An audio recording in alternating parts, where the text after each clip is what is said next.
weather. It gives us life, and it takes it away. The tornado has touched down. You can't do anything. It is a thing of staggering beauty and a destructive force, killing thousands every year. The windows all blew out. The whole thing's gone. It was the end. It is gone. The building is gone. And our warmer atmosphere is extra energy for our weather to unleash upon us. Oh my God! We meet the people who came face to face with Mother Nature and filmed it. I've been fighting it for an hour. I'm gonna sick to my stomach. Holy! I just lost my house. We hear firsthand how these people survived. Oh my God! Get in the house! He's alive. He's alive. It's pretty much the end of humanity. I was really convinced I would die. Using their incredible self-shot footage, we stare straight into the eye of the storm.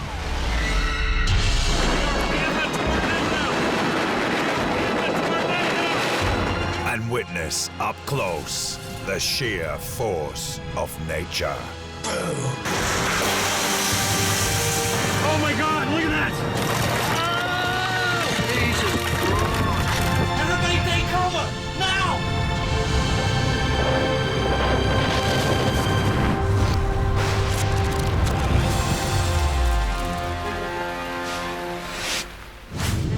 Coming up in this episode, It's on the ground! It's on the ground!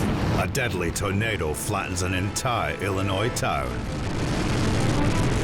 There's power cables everywhere, houses are down. In South Wales, a fisherman is swept off a pier into icy winter waters. We weren't actually sure whether he was dead or alive. And we reveal the locations of the world's deadliest weather. 9th of April 2015 in northern Illinois, America. Meteorology students Luke Odell and Craig Oswald were tracking a supercell storm, hoping to see their very first tornado. This thing's amazing, this is unbelievable. I'm heading north on the 39, and as it crosses the road, the awesome power of that storm became apparent. Yeah, it's on the ground! It's on the ground! I see It's it, on the dude. ground! Get through! Get through! Get through! It's on the ground! Oh my God! Good. The storm was now a tornado, growing before their eyes into a giant EF4, capable of flattening houses and destroying concrete buildings. From our perspective, we've been studying these storms for a number of years, and to see that finally, you're in awe, then it's just like, wow. 2 miles ahead in the town of Fairdale, 86-year-old Clem Schultz was upstairs at home as the 200-mile-per-hour twister barreled towards him. My wife called me to the kitchen. She said, "Look out the window." When I saw that tornado and I started to video it, and all this time while I'm videoing, I was totally convinced that it was going to miss me by several miles until things started getting a little bit nastier. Heading towards Fairdale, Luke and Craig were still mesmerized by this spectacle, unaware of just how destructive it was becoming. Oh! Oh my God! Oh! Really strong winds, anywhere between 250 to 300 mile an hour. Oh! Definitely scary. Your heart was racing, that's for sure. Oh no! Oh no! We were probably a couple football fields behind the tornado as it actually went across the road. Oh my God! Oh my. Yes! Keep going! Then kind of continued off to the northeast, unfortunately toward the town of Fairdale. Oh God! The deadly twister was now just 330 feet from Clem's house. I saw my dog going through the backyard. And about that time, the floor started moving under my feet. And I said, "No, that thing ain't gonna miss me now. I might get hurt, might get killed. It was too late. Clem and his wife now had nowhere to run.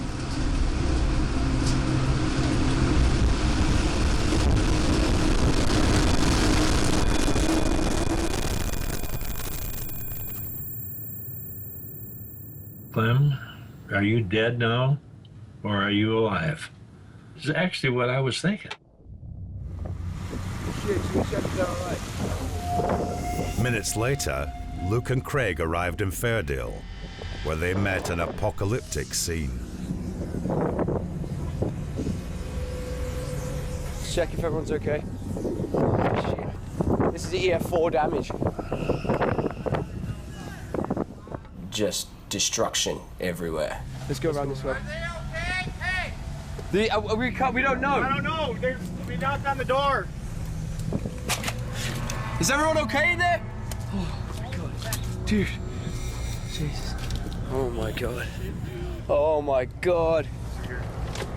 There's power cables everywhere. Houses are down. Are these guys okay?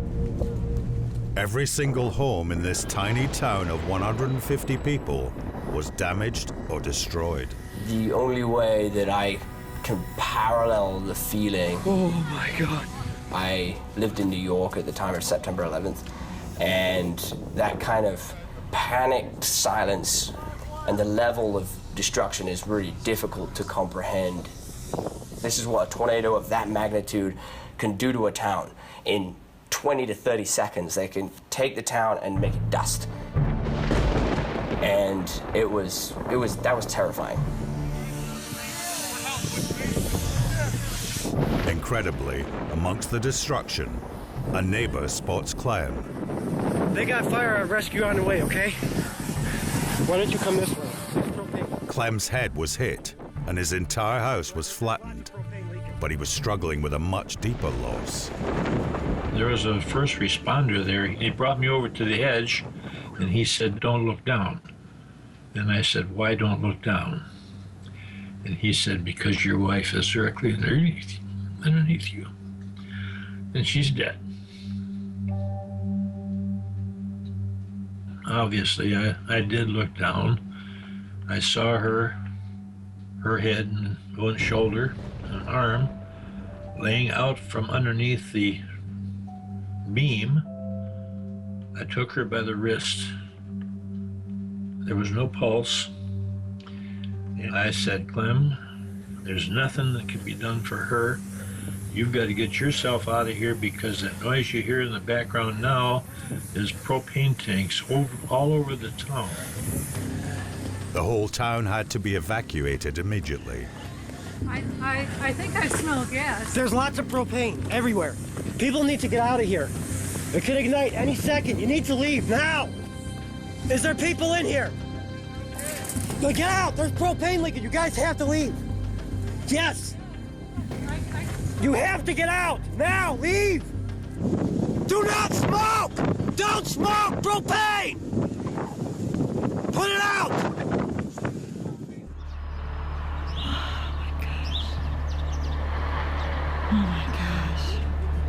The following day, another Fairdale resident was found dead, but emergency services had sealed the leaking gas, so the people of Fairdale could return home.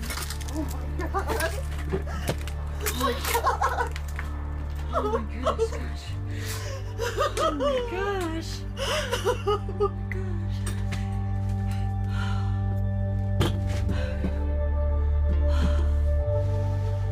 Oh, jeez, Louise. Mom's room. Mom's room. Clem and his son picked through the remains of his house. Just be careful, Dad. Although nothing could replace the loss of his wife, there was to be an unexpected ray of light for Clem in the form of his dog, Missy, who was unbelievably found alive and well. So they brought her back to me, and of course we had our reunion. Kisses and loves and hugs. We were both pretty happy. A kind stranger also found this picture lying in a field. 35 miles from Clem's house. The photo means a lot to me. She kind of meant a lot to me too. This flew out of my house through the window that I was looking out. This was one of the last things I saw before the tornado. The photo is now with him in his new home, close to his children and grandchildren.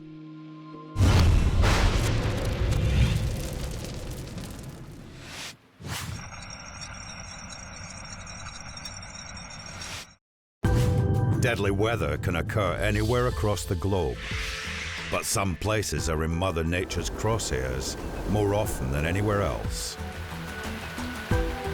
Every year from April to July, the Midwest of America becomes known as Tornado Alley, as more deadly twisters form here than anywhere else in the world.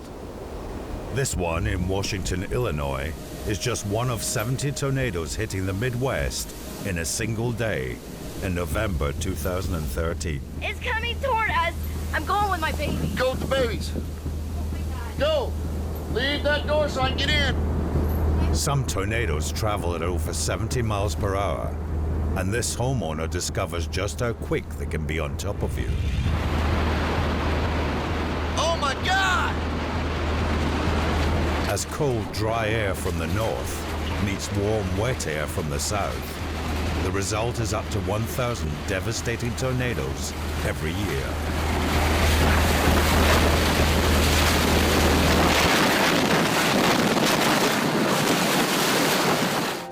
These travelers in St. Louis, Missouri, are inside a steel-built airport terminal, but it offers limited protection from their destructive force.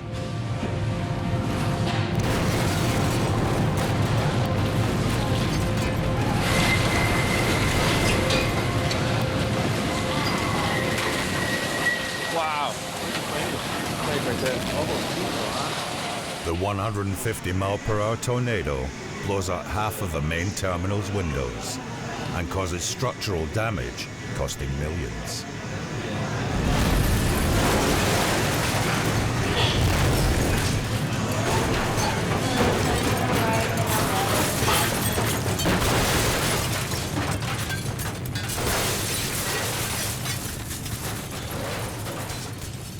But luckily, no one is hurt.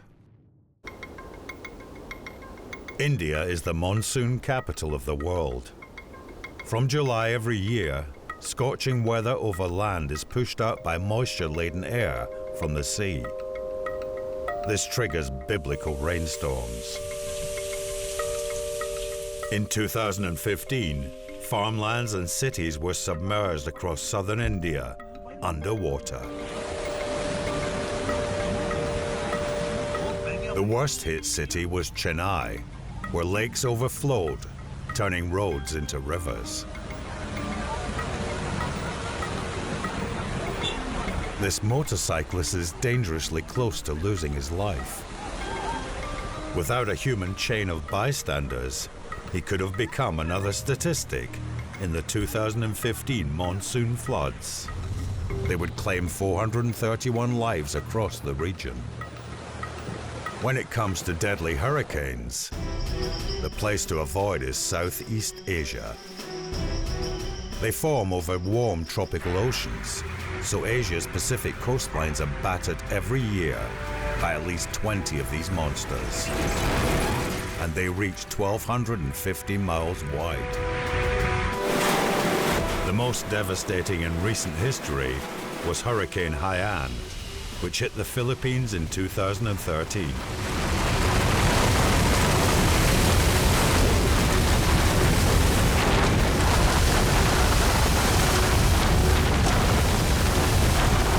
It killed over 6,000 people and caused $2.9 billion worth of damage across the region. Oh my God! So, after witnessing the world's deadliest locations, you might want to stop and think before you next complain about the weather.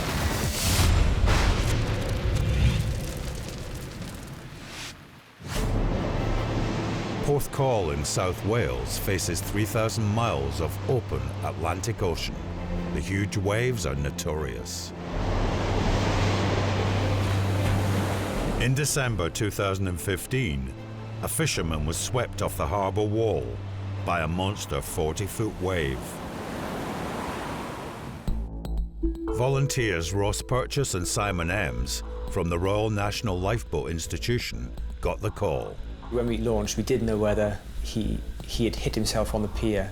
It must have been a 30-foot drop that day, and the pier angles outwards and covered in barnacles, so we didn't know whether he'd hit his head, injured any of the limbs on his body, so we were totally unsure of what we were going to find. Life expectancy in the near-freezing sea is about 15 minutes, but by the time the rescue team hit the water, the fishermen had been there for 10 minutes. For a person in the water with the sea temperatures that we have made, the chances of survival quickly diminish. Hampered by poor visibility and rough currents, the crew spotted him a quarter-mile from the harbour wall. He'd been in the water for 15 minutes. But on spotting the fisherman and the condition he seemed to be in, we weren't actually sure whether he was dead or alive. Put my knee into his back just to sort of lift him up a bit, and he just let out this gasp. You kind of feel relieved, but at the same time, we've got a long way to go. 41-year-old Mike Dooley was only just breathing, and when the volunteers checked his responses, they discovered that he could barely talk. As the core body temperature drops, hypothermia leads to apathy and confusion. They have to warm him up, as the next stage is loss of consciousness and falling into a coma. I could hear a lot of commotion behind me. I'm just maintaining that boat's position into the conditions to try and keep the guys safe, just to avoid a capsize. With 3 crew on one side of the boat, trying to pull Mike out, the notorious Pukkelpop swell could send them all into the water. He seemed to have a lot of layers on that day, and the crew said he was very heavy. In all his wet clothes, Mike would have weighed 19 stone, as heavy as a baby elephant. As the minutes ticked by, he was becoming less and less responsive, and the crew were getting more and more tired. The exhausted crew braced themselves for a last-ditched heave.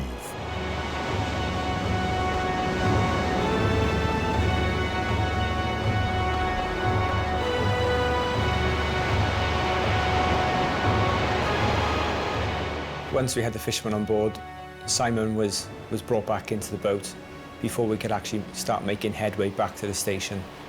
Incredibly, the moment Mike was out of the cold water, he became a little more alert. There's relief when you can actually see the casualty starting to make movement, signs that he's hopefully going to be okay. But during the 5-minute ride back, he started losing consciousness again. The danger of his brain shutting down altogether was now very real. Once we got back on shore into the boathouse, we got the casualty onto some oxygen. He was cut quite badly as well. Mike's core temperature was so low that his vital organs were beginning to slow down. I think he was quite fortunate that the ambulance crew arrived very quickly. Paramedics were on the scene minutes after Mike came ashore, and thankfully, they were able to keep him stable. I think if the RLA wasn't here that day, it'd be a different story. Mike went on to make a full recovery, but it's unknown whether he has been fishing again since. 4 boys went out, 5 boys came back, and that's always a good outcome.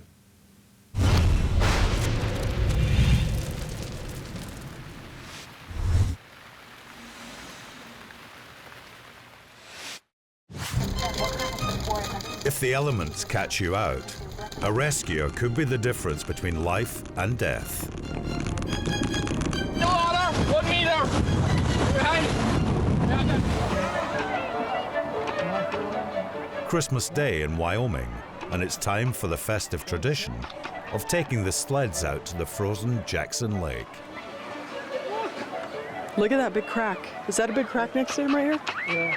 But this scene of holiday fun is about to turn into a death trap. That's seriously not even funny. No, it's not.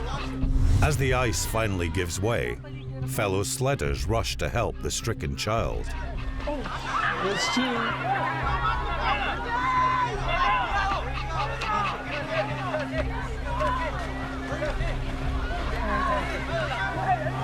But 2 bungled rescue attempts mean 3 people are now in the freezing water. Give me the rope from under the seat. Under the seat. Now. And as the ice continues to weaken, a 4th plunges in. Further desperate attempts fail miserably. It's now a race against time to stop Christmas, becoming a multiple tragedy. The gravest concern is the child in the red hat. He's been in the water longest, and with less body mass than the adults, he could lose consciousness within minutes. An unlikely rescuer proves to be the man struggling alongside him, but time is running out. It has to be cold to where you don't want to move. Heroically keeping the boy afloat, he too is fading fast. It's now down to the bystanders on the shore to save 2 lives. Hey!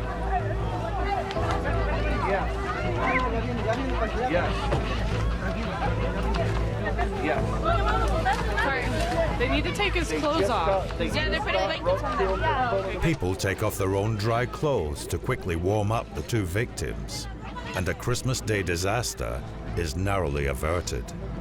But every day an average of 10 Americans drown, even on Christmas Day.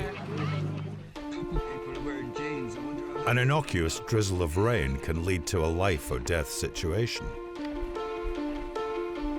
This hiker on a 9,000-foot mountain in Peru is unaware that rain has loosened the stone path beneath him.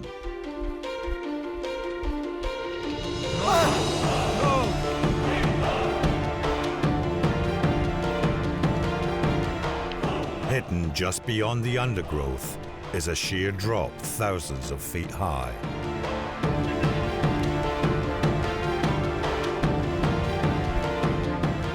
Mercifully, the undergrowth stops him falling to an almost certain death. But with just a few plants supporting him, the danger is far from over. That's it. Well done. Well done. Without every single one of his fellow hikers, this adventurer could have been a goner. It's a good experience. It's not just humans that need rescuing when dangerous weather hits. On the frozen Mississippi River, unorthodox methods are needed to help our furry friends. Using the wind from the helicopter's blades, a quick-thinking pilot pushes this Bambi to safety.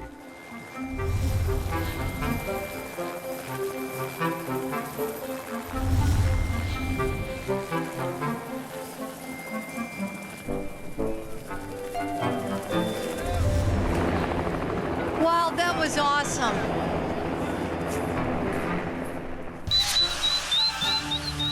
But in truly desperate situations, there's nothing anyone can do.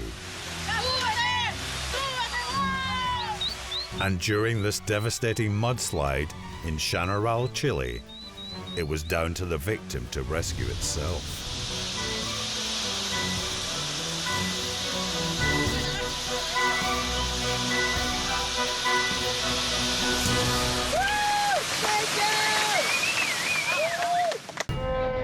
Most avalanches are caused by off-piste skiers disturbing fresh snow. But there is just as much danger riding a 200-kilo-plus snowmobile. And on a steep slope like this, the odds are stacked against him getting away scot-free. Oh no! Risking their own safety, his mates race to the rescue. Stopped in their tracks, it's an anxious wait for the avalanche to stop. Where is he? They can only hope he isn't buried too deeply to find.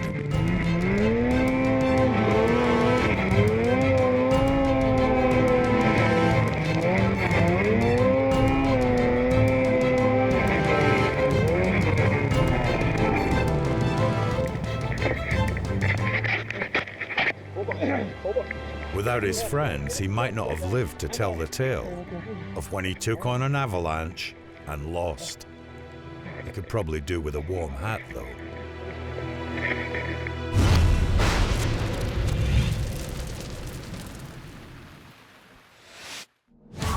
Coming up, a freak storm in Belgium.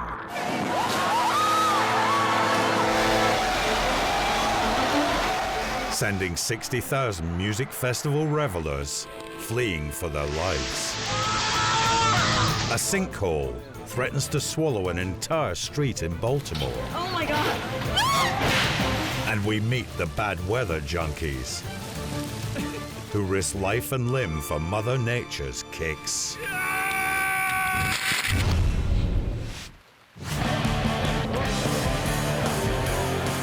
Pukkelpop Festival 2011, near the town of Genk in Belgium. 60,000 music lovers flocked here to dance in the sun. The area had been enjoying a heat wave, but on the first evening the sky turned pitch black and unleashed an epic storm.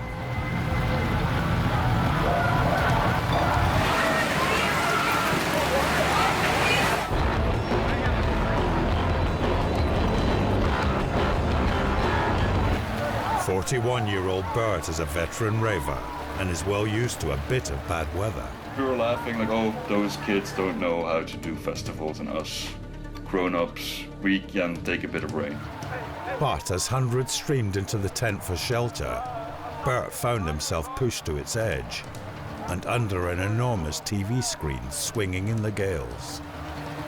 Literally, it's a really big thing. It's like half the side of a house that's hanging that's hanging on top of you. You could feel the tension in the crowd, and that's when it became really, really scary.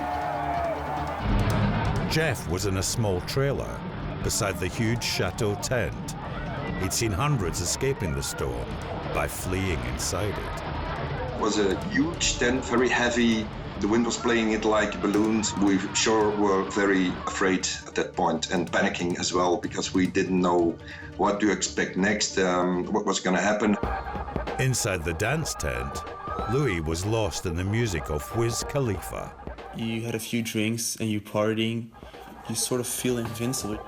You have these people screaming outside, but you don't expect that something would happen to you. You just expect that you're safe at a place like that, and then eventually you're not. But 70-mile-per-hour winds threatened to bring the whole thing down.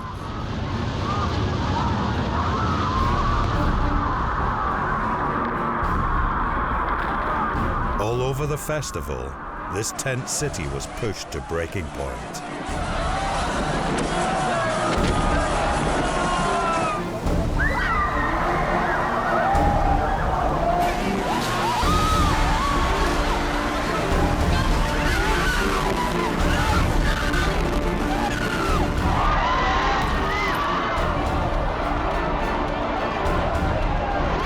And this was no longer just a wet festival story.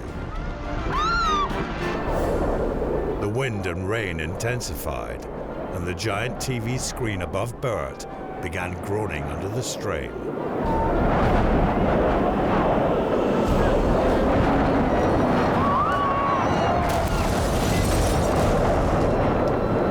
After almost being crushed, Bert dashed to the middle of the field, away from falling structures. We went through the cables, we went through the metal girders. As soon as one of those large cables come loose, that's just a death trap. In the dance tent, MC Khalifa ran from the stage, and the DJ told everyone they must leave. Please exit the tent. It was just a big panic mass situation, you know. Everyone was screaming and because they were afraid of the tent collapsing on them. I started panicking as well. It was definitely chaos. As the crowds rushed outside, they were stopped in their tracks by cherry-sized hail. But for the 4,000-plus people inside, it was increasingly dangerous to stay under the creaking tent. The thing I was the most afraid of was, of course, just the whole tent that it would collapse on me or on all my friends and everyone in there. In the chateau tent, thousands of revelers were sheltering in a death trap.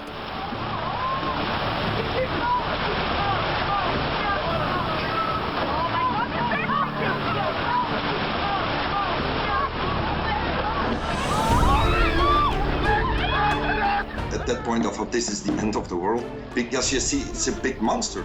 It's like a big giant coming loose. Jesus Christ. People gonna die, people gonna be injured. So at that point I was completely in chaos and panicking. Terrified people scrambled out of the collapsing tent. You realize there's a lot of people in the tent, you realize the tent is very heavy, you realize there's a lot of metal in the tent, very heavy. We couldn't believe that it just happened.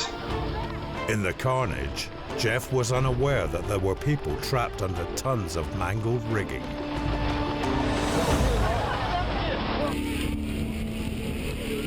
Everything across the site was being torn apart.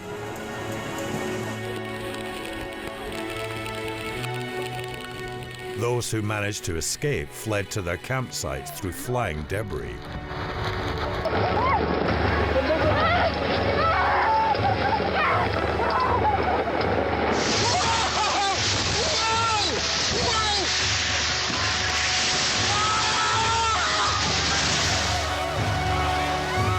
The dance tent barely held out. Louis and the crowds trapped inside could have met the same fate as those in the chateau tent. Hundreds rode out the storm, huddled in open spaces. You could feel stuff getting blown into you, like papers and cups and little twigs and cardboard boxes and everything. You're just hoping like nothing really big or nothing heavy hits you.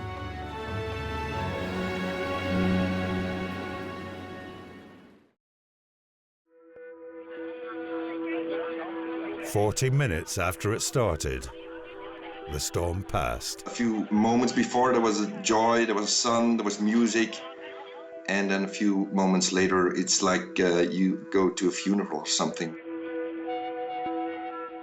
You get back to, reality, where everything is just gone. A cold weather front, 3 miles up in the atmosphere above Belgium, created this thunderstorm, which killed 5 people, 2 of which were inside the chateau tent. We heard afterwards that there was a young guy. He went back in, he forgot his backpack, and he went back inside for his backpack, and then at that point a truss came down and fell on his head and he died there.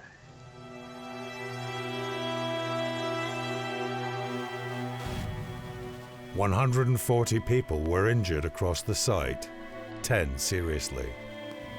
After 25 years without incident, Pukkelpop now resembled a war zone, and the festival was over after the first night. But Pukkelpop returned the following year, and every year since. For an event like this, unless you build concrete shelters, you can't protect yourself from this. You just can't mitigate against something like this. No, just don't have the festival then, which is a lot worse.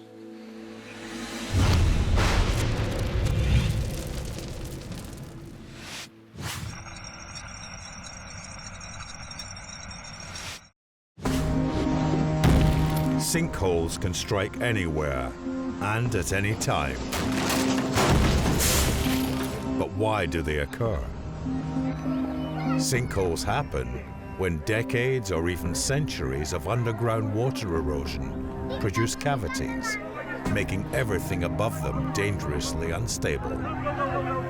Then one heavy storm is all it takes for the earth to disappear before your eyes.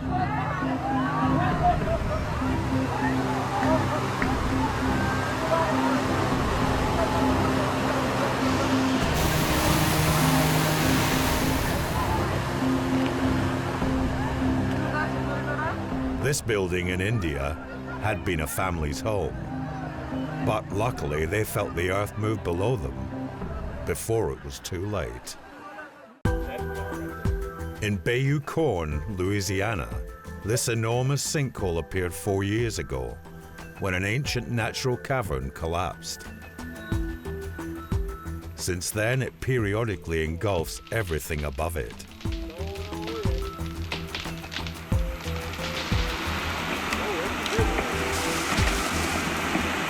It now covers a staggering 90 acres and is 750 feet deep, but it's still growing.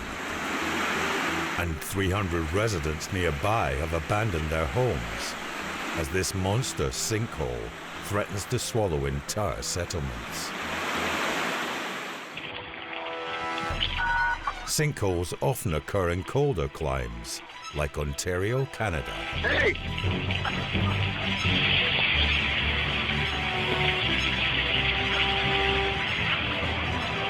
Rainwater seeps into underground cracks and freezes. After melting, the water can wash away the earth and collapse the ground above it.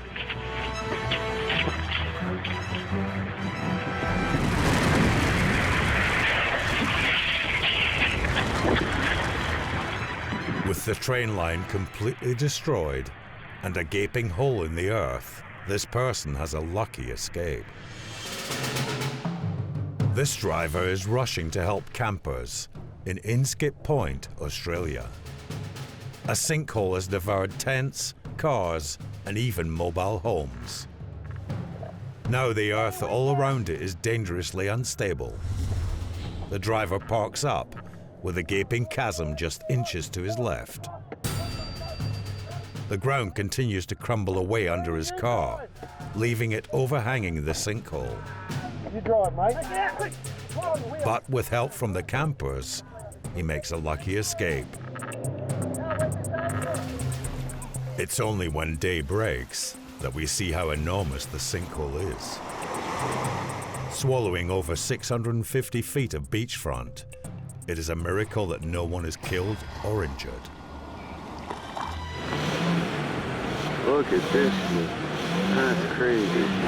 We've witnessed the awesome power of sinkholes, and if one gobbles you up, it will take more than revving your engine to get you out.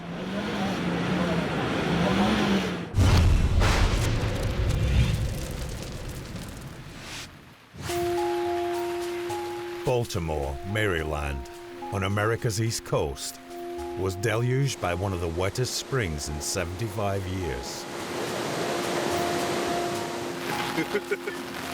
Wow! On the 30th of April 2014, 4 inches of rain fell, overwhelming the rivers and storm drains and drowning the city. But the rains were about to trigger a weird and potentially deadly weather phenomenon.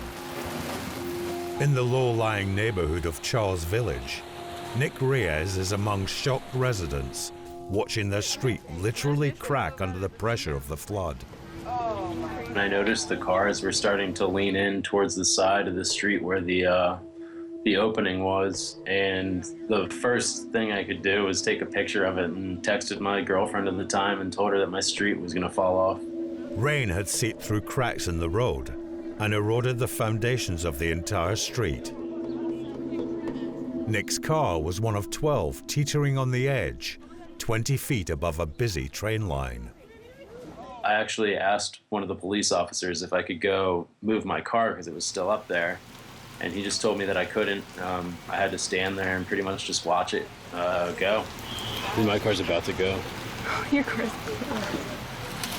Oh my God! Nick's car was gone, but it was not over yet. The earth was severely weakened, and Nick himself was now in danger. Oh my God!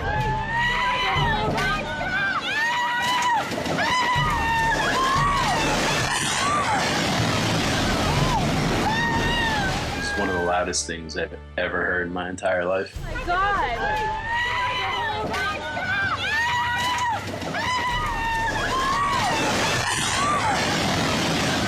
The moment that I felt the most worry was after it all happened, and I didn't know how far it was going to go. You know, it could have taken the whole street, could have taken everything. The floodwaters had washed away the earth beneath the street, burrowing out an enormous cavity, until the road came crashing down on the train lines below. All 12 cars, including Nick's, were destroyed.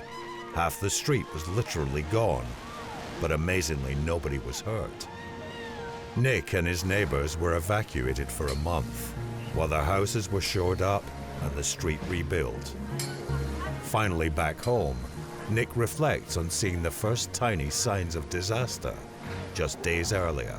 There was a crack in the street that I actually was always making jokes about, telling everyone that one day the street was gonna fall off, and nobody ever thought I'd be right.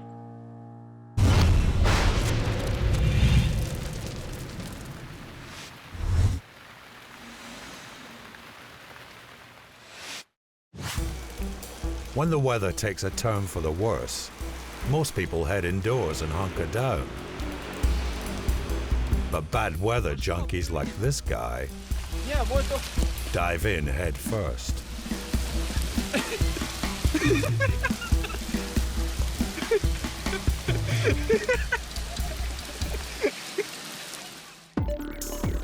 Heading the list are these youngsters, who only need a few inches of rain to break out the bodyboards.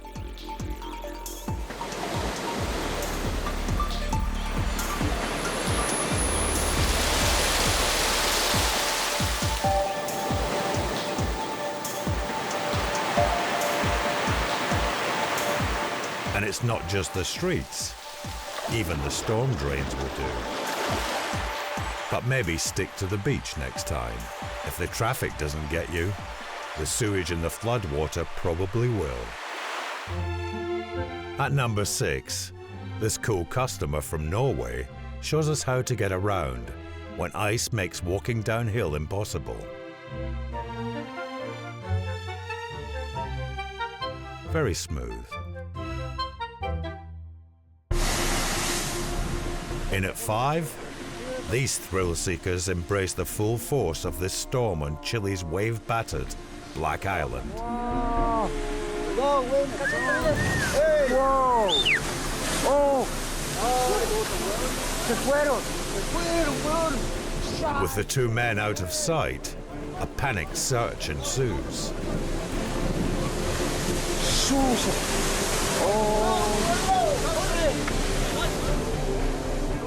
Thankfully, they are found with only cuts and bruises, and no doubt with a healthier respect for the power of the sea. Number 4, and after feet of snow in St. Petersburg, Russia, these residents don't see streets, but a ready-made urban ski resort.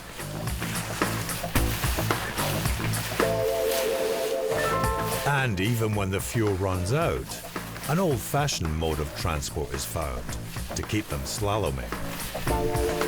But with Russia's roads rated among the world's deadliest, street skiing here isn't the best idea for fun. 3rd place goes to these daredevils, who spot a cluster of water spouts off the Florida coast and decide to hit the water and head straight for them. How many people see water spouts and tornadoes from this perspective? Effectively tornadoes on water, these water spouts are capable of destroying anything in their path. Despite being in a tiny boat, they weave between the waterborne twisters to get their kicks.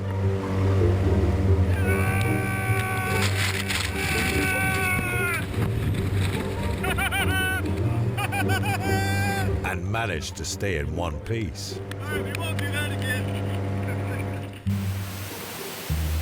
For sheer determination to get his chores done, this hardy Oklahoma resident gets 2nd spot. Even a wild storm in Tornado Alley won't stop him getting his lawn mowed. Only in Oklahoma.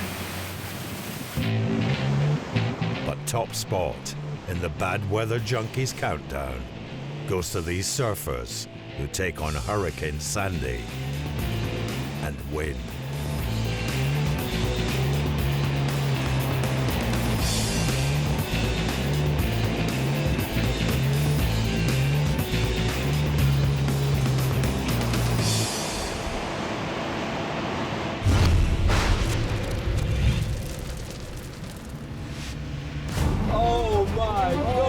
In this episode, we've seen Mother Nature in all her fury. We've seen how helpless we can be. We've seen her tear down, destroy, and laugh in our faces. And next time, there will be more, because deadly weather stops for no one.